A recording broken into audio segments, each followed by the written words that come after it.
theater.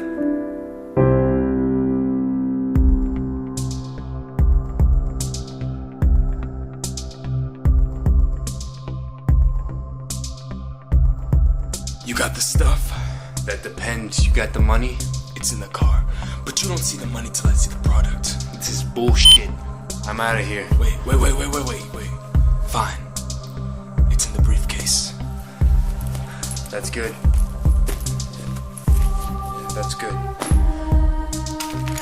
Now you tell me why I shouldn't blow your head off and make way with your money right Because now. I promise you, your brains will be all over the ground before you can even have enough time to twitch your finger.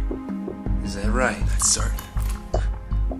Well, what if I were to tell you I planned ahead? What do you mean? Those snipers you have on the east end, they're your friends? Just hired out. Well, good. Hopefully you haven't paid them in full yet. Turn around.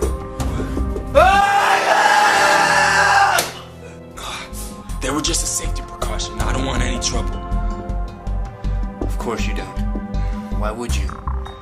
Take your shit and get the hell out of here. Alright, man. Alright. You can't trust anybody these days, can you? That's the moral of the story.